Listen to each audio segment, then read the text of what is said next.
Hi, I'm Kylie, just another Army vet, and today I'm finishing my reaction to episode 2 of the Indian Submarine School series, which was put out by the channel Veered by Discovery. Let's get to it.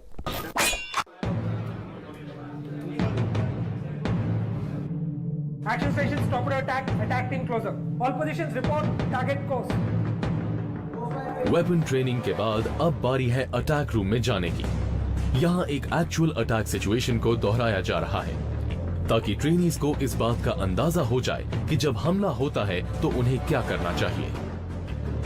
जो attack simulation हम यहाँ पर कर रहे हैं उससे trainees को ये पता चलता है कि ऑन बोर्ड असल में क्या हो सकता है, ताकि उन सबको मालूम रहे कि ऐसे सिचुएशन में उन्हें कैसे फैसले लेने होंगे। Target course 005, starboard 30. All positions coming out to next course 245. Attack के दौरान आपको अपनी सोच बिल्कुल पक्की रखनी पड़ती है। अब सबमरीन पर आपके सामने एक ऐसा टारगेट होता है जिसे आप देख नहीं सकते हैं।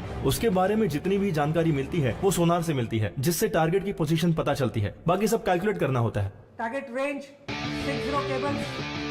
Target speed 1. सबमरीन पर रहकर आपके पास अटैक के लिए बहुत कम टाइम होता है। उतने कम टाइम में आपको टॉर्पीडो को लॉन्च करना होता है, क्योंकि फिर टारगेट चौकन्ना हो सकता है। Starboard 30, next course 220. Fire. Firing now. Fire. जरा सोचिए, आपको बिना कुछ देखे एक जंग को लड़ना है, वो भी पानी के अंदर। मेरे लिए अब चाहे एस्ट्रोनॉट हो या फिर सबमरीनर हो, दोनों ही एक ही लेवल पर हैं। I've been in the back of some track vehicles, 113s and 577s, and when you're riding in the back of those vehicles, it's completely pitch black and you can't see anything. And it's pretty disorienting too, especially with all the vibration and the noise. So I can't imagine what it would be like to actually be in the submarine where you can't see the enemy or see anything. Navy में सिर्फ ships और weapons ही नहीं होते, बल्कि इसमें सबके बीच भाईचारा और दोस्ती भी होती है। यही वो खास रिश्ते होते हैं जो जंग के दौरान और उसके बाद भी कायम रहते हैं। Hello sir.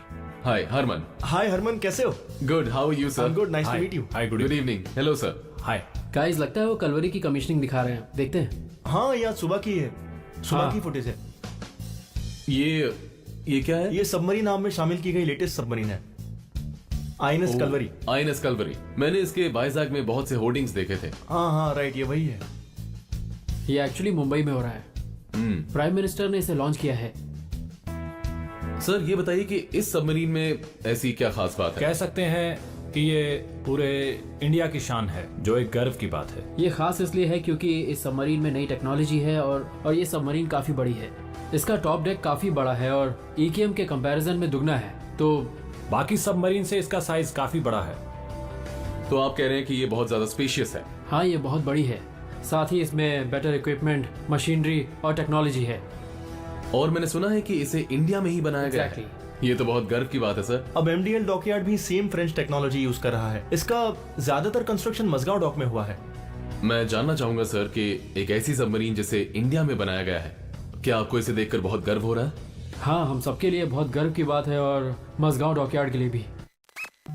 तो कल मैं एमडीएल जा रहा हूँ, एक दिन के लिए मुंबई जाऊंगा। वहां पर मैं मजगांव डॉकयार्ड जाऊंगा, जहां पर मैं उन लोगों से मिलूंगा जो मुझे वहां पर दिखाएंगे कि एक सबमरीन को आखिर कैसे बनाया जाता है। How far is that city from Mumbai? Because I think Mumbai is on the northwestern coast of India, whereas that city that he's training in is on the east coast. I may be wrong though. My Indian geography is pretty bad. ये वो जगह है जहां नई submarines बनाई जाती हैं।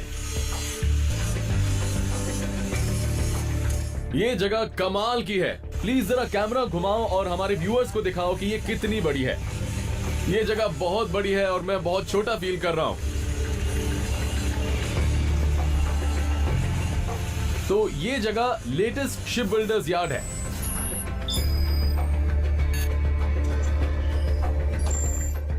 1984 में सबमरीन वर्कशॉप्स की शुरुआत की गई थी। ओके। ताकि हम एसएस के सबमरीन्स को एसपीडब्ल्यू जर्मनी के साथ मिलकर यहीं बना सकें। ओके।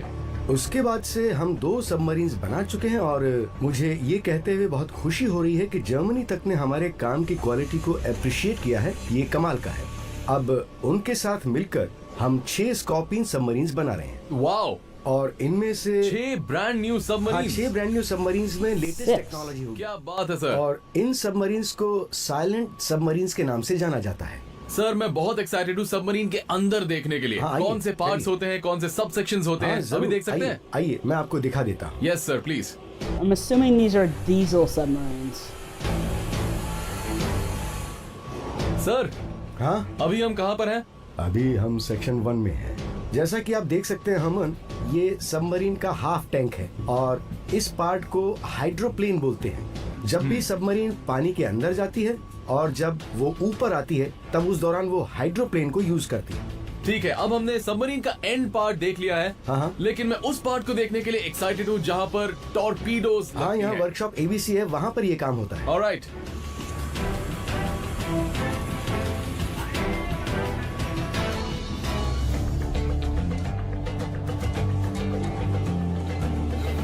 वाह सर, यहाँ पर टॉर्पीडोज रखी जाती हैं। हाँ, मैं यहीं पर देखना टॉर्पीडोज चाहता था। रखते हैं। ये जबरदस्त है सर।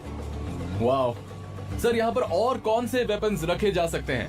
हाँ, देखिए हरमन, आपने बाहर से टॉर्पीडो देखे हैं जो इसका फॉरवर्ड एरिया था। हाँ। अब उस एरिया के अंदर आप देखते हैं कि टॉर्पीडो वही है जहां उनकी ओपनिंग बनी है। यहाँ पर टॉर्पीडो ट्यूब्स लगाए जाते हैं। सर अब एक अहम सवाल पूछूंगा। हाँ पूछिए। ये जो आपकी सबमरीन्स हैं, ये पानी में कितनी गहराई तक जा सकती हैं? देखिए, ये आपका बहुत ही अच्छा सवाल है और ट्रायल्स के दौरान ये सबमरीन सी में कितनी गहराई तक गई है इसका पता तो लग गया है, लेकिन मैं माफी चाहूंगा, वो जानकारी कॉन्फिडेंशियल है, मैं आपको नहीं बता सकता।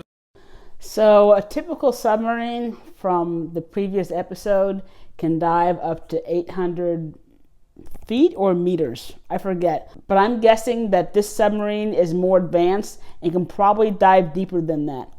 सर मुझे लगा हम दोस्त हैं, आप मुझे बता सकते हैं। जरा सा भी नहीं। वो जानकारी बिल्कुल नहीं दी जा सकती है, वो हाईली कॉन्फिडेंशियल है। मुझे लगता है कि मैं सबमरीन्स के बारे में 99% तक जान गया हूँ, तो इस बार अच्छा। मैं गैस ही कर लूंगा सर। क्या लगता है सर, मुझे कितना पता है? आपको सिर्फ 1% पता है। बहुत बढ़िया जवाब था sir, thank you so much. बारीकियों पर काम करना, मेहनत और हर चीज को सही बनाना यहाँ का मेन मोटो है। यहाँ का क्रू, जिसमें वेल्डर्स से लेकर इंजीनियर्स तक मौजूद हैं, उन्हें इस बात का गर्व है कि वो अपने देश की सेवा कर रहे हैं। I would trust those guys over the guys working in the Boeing factories. मुझे सबमरीन स्कूल में इसी दिन का इंतजार था। ओरल एग्जाम में मेरी नॉलेज को अच्छी तरह से परखा जाएगा। मुझे उम्मीद है कि ये एग्जाम अच्छा जाएगा। सब लोग ध्यान दीजिए, आज आपका ओरल टेस्ट होगा और इस टेस्ट में इक्विपमेंट और उनकी फंक्शनैलिटी पूछी जाएगी।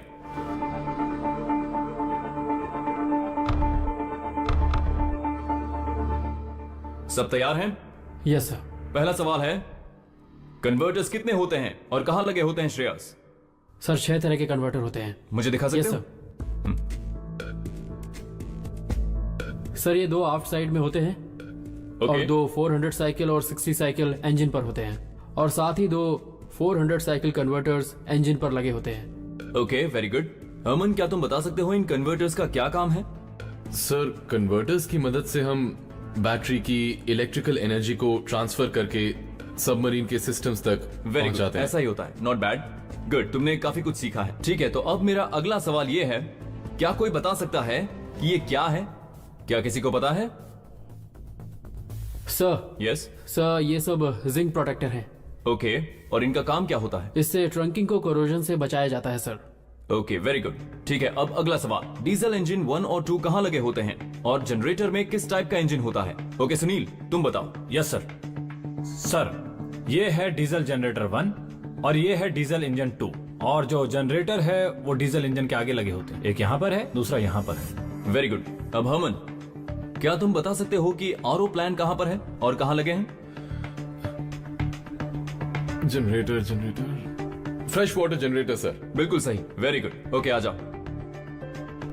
Can somebody tell me what trunking is? He said that a moment ago, and I just don't know what it means. Okay, मेरा अगला सवाल है, हमन तुम्हारे हिसाब से इस कंपार्टमेंट में टॉर्पीडो ट्यूब्स कहां पर हैं? सर, अगर ये जनरेटर रूम है तो टॉर्पीडोज दूसरी तरफ होनी चाहिए। बहुत अच्छे, सही कहा। टॉर्पीडो हमेशा सबमरीन के आगे रहते हैं। ऑपोजिट, बिल्कुल। Right yeah. Sir, right. मुझे खुशी है कि ओरल एग्जाम पूरा हो गया है। मुझे लगता है कि मेरी परफॉर्मेंस ठीक ठाक थी। धीरे धीरे सब समझ में आ रहा है। सबमरीन में सबसे जरूरी चीज ये है कि किसी चीज के लिए एक्स्ट्रा स्पेस नहीं है। हर चीज पहले से तय है और अपनी जगह पर है। इसलिए यहाँ जितने भी लोग आते हैं सब यहाँ आते हैं, जैसे कि सेलर्स या ऑफिसर, सबको एक एक चीज आइडेंटिफाई करनी पड़ती है ताकि in case on the ship कुछ भी इमरजेंसी होती है तो हर इक्विपमेंट की बेसिक नॉलेज सबको होनी बहुत ही जरूरी है। मैं जानता हूँ ये काफी नहीं है, क्योंकि यहाँ पर हर सेलर को या ऑफिसर को 6 महीने लगते हैं सबमरीन के बारे में सब कुछ जानने के लिए। मुझे बस एक सबमरीन पर जाने के लिए जरूरी जानकारी चाहिए ताकि मैं कोई नासमझी ना करूं और कोई रुकावट पैदा ना करूं। Just don't touch anything. And follow directions. That's all he has to do. Surveillance camera coming online. 1, 2, 3. We have visual. I repeat, we have visual. Roger that, Eagle 1. This is Eagle 1 to base 3 unidentified. Naval ports हमेशा दुश्मन की नजर में रहते हैं। सभी officers को यहाँ चौकन्ना रहना होता है। हमला किसी भी वक्त हो सकता है और इसीलिए मुझे INS AS राइफल चलाने की इजाजत दी गई है।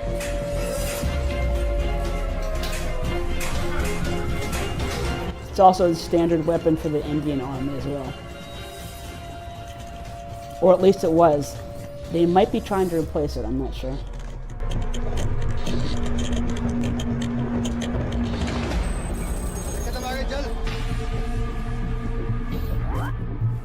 ready for exercise, sir. Very good. QRT team को मोटर ट्रांसफर पूल में खतरे से निपटने की एक्सरसाइज करवाओ। QRF is Quick Reaction Force. So if something happens, they're the first people to respond. Yes, sir. अभी हम लोग एम्प्टी पूल में एक्सरसाइज करेंगे। वहाँ पे 2 टैंगो साइटेड हुए हैं। जो भी करना है हमें जोश के साथ करना है। वहाँ पे अल्फा एम्प्टी पूल की पार्किंग है, वहाँ पे पोजीशन लेंगे। और group Charlie above the P31 building and stretcher and ammunition party जो हमारी जो है यहाँ पे स्टैंड बाय रहेगी। फर्स्ट हमारा जो इंश्योरेंस है ITW का, उससे हम इंटर करेंगे। क्वाटी सावधान, ड्रम्स। हमारी क्विक रिस्पांस टीम है जिसे QRT भी कहते हैं और हम उनसे हर रोज सिक्योरिटी की एक्सरसाइजेस करवाते हैं।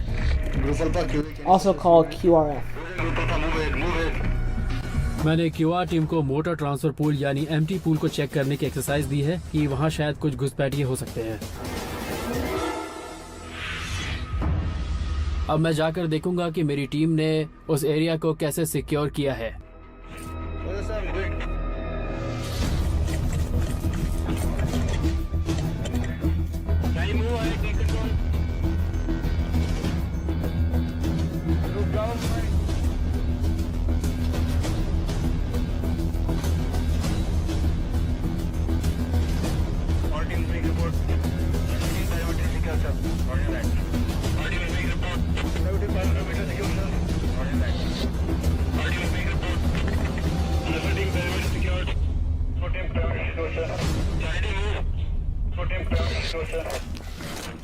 ये एक्सरसाइज मेरी फेवरेट एक्सरसाइज है।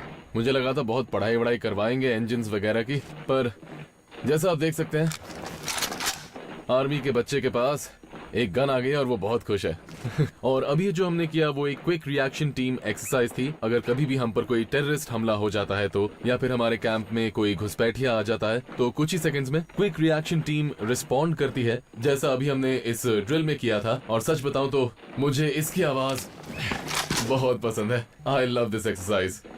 सर, मैंने ठीक किया? हाँ, जब ब्रीफिंग होगी तब पता चलेगा। Okay sir. Stone face. So they should be conducting an AAR, an after action review. What was supposed to happen, what did happen, and how can we improve for the future? Basketball पढ़ाई के stress से बचने का एक कमाल का तरीका है और ये कोर्ट ही एक ऐसी जगह है जहां मैं इन सबको दिखा सकता हूं कि मैं इनसे कम नहीं हूं।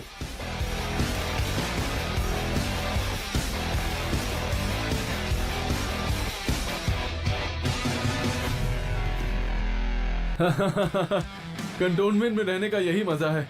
यहाँ पर tennis court, squash courts, football fields हैं और खास तौर पर मेरा favourite basketball court. Cantonment? What is that? मेरी फैमिली में सब लोग बास्केटबॉल खेलते हैं और जब मैं कंटोनमेंट में था तो मैं अपने भाई और अपनी फैमिली के साथ बास्केटबॉल खेलता था। अब वापस उसी गेम को मैं INS सतवाहना में खेल रहा हूँ और मुझे ऐसा लग रहा है कि मैं घर वापस आ गया हूँ।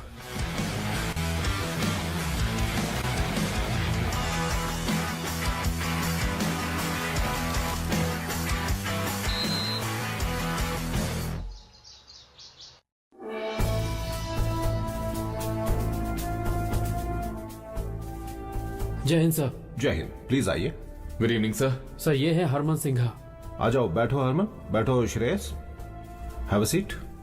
Sir. How are you Shreyas? Good sir. Good evening sir. Good evening. अच्छा, मैंने सुना है आपने यहाँ काफी कुछ सीखा है।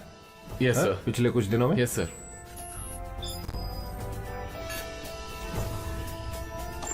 बहुत अच्छी बात है, जानकर अच्छा लगा।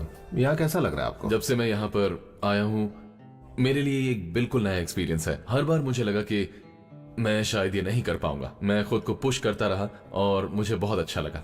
चलो, ये तो अच्छी बात है कि आपने कुछ सीखा। इस सब से हम गुजरते ही हैं। Yes. जब ऐसा लगता है कि ये काम आपसे नहीं हो सकता। Absolutely sir. फिजिकल एस्पेक्ट मेरे लिए उतना मुश्किल नहीं था हैंडल करना। मैं खुद को पुश करता रहा। ओके। पर जो मेंटल और साइकोलॉजिकल एस्पेक्ट्स हैं, जो भी प्रोसीजर्स हैं एक सबमरीनर बनने के, वो मेरे लिए चैलेंजिंग था। यहाँ हम आपको यही सिखाते हैं कि डर को दूर कैसे करें। और मेरे लिए डर लगना अच्छी बात है, क्योंकि जो डरता है वही गलती करने से बचता है। Yes sir. मुझे सबमरीन में लापरवाह लोग नहीं चाहिए, न ही ओवर कॉन्फिडेंट लोग। ऐसे लोग चाहिए जो इससे जुड़े हर खतरे के बारे में जानते हैं, ताकि जब इमरजेंसी हो तो वो मुसीबत और न बढ़ाए। हरमन, आपकी इस अचीवमेंट के लिए मैं आपको बहुत बहुत बधाई देता हूँ। सर। अच्छा परफॉर्म किया आपने। Thank you so much sir. और आगे भी ऐसा ही करिए। और Thank ये you, रहा आपके अगले टास्क का अपॉइंटमेंट लेटर। उम्मीद है आप अपना अगला टास्क बहुत अच्छी तरह से करेंगे। और ये है सतवाहना की ओर से token of appreciation. Thank you मुझे so much, उम्मीद sir. है कि आप इसे संभाल कर मैं आपको रखेंगे। निराश नहीं करूंगा sir. All the very best. Good thank you luck. So much sir. If this were the United States Navy, he would also get a Commander's Challenge coin. Most likely. जय हिंद सर। जय हिंद। Good evening sir. Bye. Good evening. How was it? Amazing. तो हरमन, अब तो डर नहीं लग रहा ना? नहीं, मुझे तो लगा था कि कमांडिंग ऑफिसर बहुत स्ट्रिक्ट होंगे, लेकिन उन्होंने बहुत अच्छे से बात की।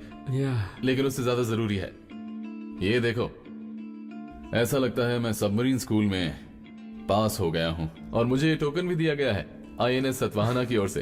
और मैं थोड़ा इमोशनल हो रहा हूँ और मुझे बहुत बहुत बहुत बहुत अच्छा लग रहा है। और ये सब बिल्कुल नहीं हो पाता अगर लेफ्टिनेंट श्रेयस मेरे साथ नहीं होते। मुझे ऐसा लगता है, थैंक यू सो मच। जब भी हम कमांडिंग ऑफिसर से बात करते हैं तो बहुत अच्छा लगता है, क्योंकि वो सब संभालते हैं। और जब वो ये कहते हैं कि हम अब तैयार हैं, तो ये सुनकर बहुत अच्छा लगता है। आमतौर पर उनसे मिल पाना बहुत मुश्किल होता है। अब तो हम लकी हैं। अब चले बिल्कुल सीधा सबमरीन। To the submarine.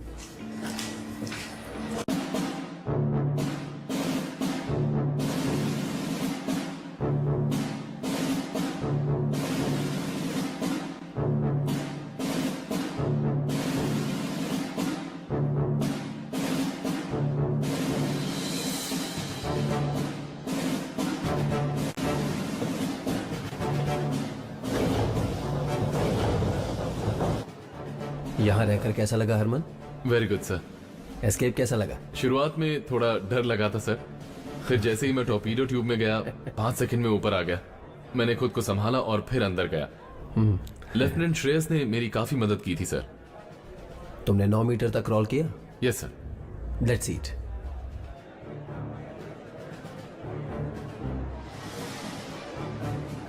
तो अब तुम समझ गए कि सबमरीन क्या होती है, कैसे काम करती है? मुझे बेसिक्स समझाए गए थे सर, और मेरा आज ओरल टेस्ट भी हुआ था। और ओरल टेस्ट कैसा रहा? ठीक ठाक था सर। जब तुम सबमरीन के अंदर जाओगे तब ये सारी नॉलेज वहां काम आएगी, इसीलिए थ्योरी जानना इतना जरूरी है। हम सब तुम पर कड़ी नजर रखेंगे कैसे तुम अब आगे बढ़ते हो। सर मैं आपसे जानना चाहता हूँ, क्या आप सी में रहना या सबमरीन में रहना मिस करते हैं हाँ, क्या? करता हूँ। वो बेशक एक एक्साइटिंग काम है, और उसी के लिए हम सबमरीन आर्म ज्वाइन करते हैं। जब मैंने एज अ कमांडिंग ऑफिसर अपना लास्ट सबमरीन प्रोजेक्ट पूरा किया था, तब मुझे पहली बार ऐसा लगा था कि अब मैं दोबारा कभी सबमरीन में नहीं जा पाऊंगा, और तब मैं बहुत इमोशनल हो गया था। Thank you. हमन, अब तो तुम सतवाना में काफी दिन बिता चुके हो। हाँ। तो ऐसी कौन सी चीज है जो तुम यहां से जाने के बाद मिस करोगे? सर मेरे लिए वो कोई चीज नहीं है। मेरे लेफ्ट पे जो बैठे हैं मैं उन्हें मिस करूंगा। नहीं सच में सर, श्रेयस सर ने जिस तरह से मुझे गाइड किया है, जैसे एक टीचर बच्चे को गाइड करता है, ये काफी पेशेंट है सर। सर ये मुझे थैंक यू कह रहा था कि मैंने इसे टॉर्पीडो ट्यूब से बाहर निकाला। मैंने इससे कहा कि ये हम दोनों का इक्वल कंट्रीब्यूशन है, क्योंकि ये हम दोनों की रिस्पॉन्सिबिलिटी थी।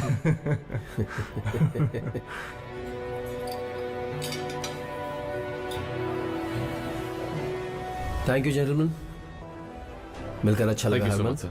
उम्मीद है तुम ट्रेनिंग को भूलोगे नहीं। यहाँ की ट्रेनिंग खत्म करके कैसा लग रहा है? पता है मुझे कैसा लग रहा है? फाइनली अब मैं बच्चों के टेबल से बाहर आ गया हूँ। मेरे पापा आर्मी डिनर्स होस्ट करते थे और मुझे बच्चों के टेबल पे बिठाया जाता था। पापा अब ये देखिए, मैं आज इंडियन नेवी के बेस्ट सोल्जर्स के साथ हूँ, द सबमरीनर्स, और मेरे लिए ये बहुत अच्छा एक्सपीरियंस रहा। Thank you so much guys, इतने दिनों तक मुझे बर्दाश्त ऐसा मत करने कहो, के लिए। हमें भी मजा आया। श्रेयस सर ने अभी तक कुछ नहीं बोला है। Thank you so much sir, मुझे you so बहुत much. मजा आया। आप ना होते तो कुछ नहीं हो पाता। All the best. और मुझे याद रहेगा आपका एंकल पकड़ना। या मैं भी कभी तुम्हें नहीं उस बात भूलूंगा। के लिए याद रखूंगा। So congratulations to him, and I think for episodes 3 and 4 he's actually going to be on a real sub. Once episode 3 is up, I'll put it right here. Thanks for watching.